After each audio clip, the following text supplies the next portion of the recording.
What's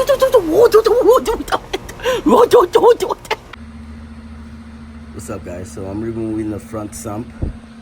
I already took off the oil pan, and now I have to take the assembly, the pickup lines, so I'm able to get to the bolts so I can take off the rear sump out. And yeah, it's progress. We got the JZ on the lift, and let's go ahead and take off the rear sump assembly now. Alright, so I went ahead and took off the rear sump assembly already. And looks really good. We're gonna go ahead and deep clean the rear sump assembly. Use the Toyota OEM gasket and put the rear sump, and we should be good to go.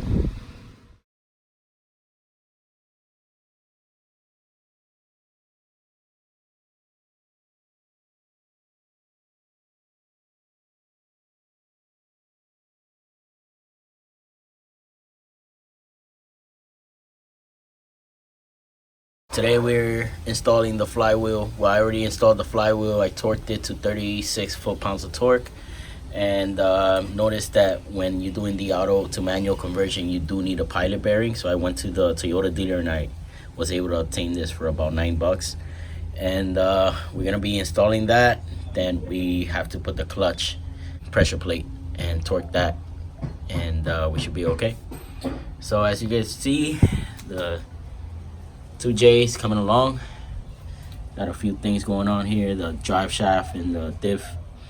And let's go ahead and install the bearing now, and I'll show you guys the bearing now installed. Pilot bearings is installed, and we're gonna go ahead and put the clutch in now. It took about 5 minutes to get that in there. I used a 22mm socket in order to center the silver ring, the outer ring, so it can go in there flush. Make sure that you do not hit it in the blue area. That's where the protector is, so it won't leak and whatnot. You want to make sure that you hit it in the outer portion there to get it in there. It's a little tedious, but it works. Make sure you do not grease it up before you put it in there. You're not supposed to grease the pilot bearing while you install it onto the 2J.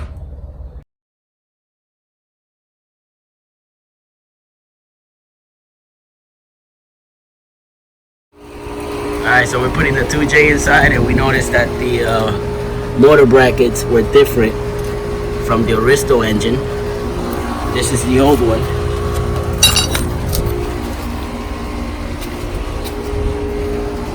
And that's the new one right there.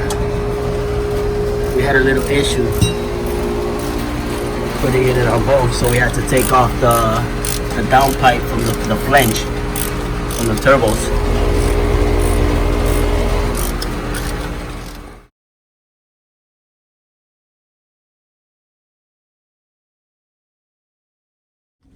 Alright, so today we're going to be putting the rear differential on the Supra, and engine is already inside as I mentioned. We just got to put the diff and the axles and drop the car, and I'll show you guys how it looks afterwards. I had to buy new Toyota bolts for the diff and the bushing bolts as well, and most of the bolts under the car are brand new as well. So let's go ahead and install the diff now.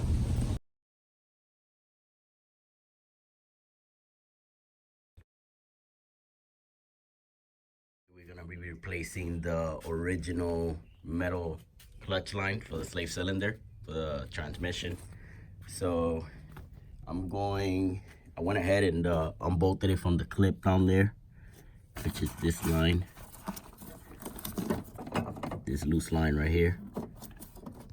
The reason for that is because this line is an original from a V160, so it doesn't reach the slave cylinder for the W58 transmission. So we're replacing that today with a steel braided one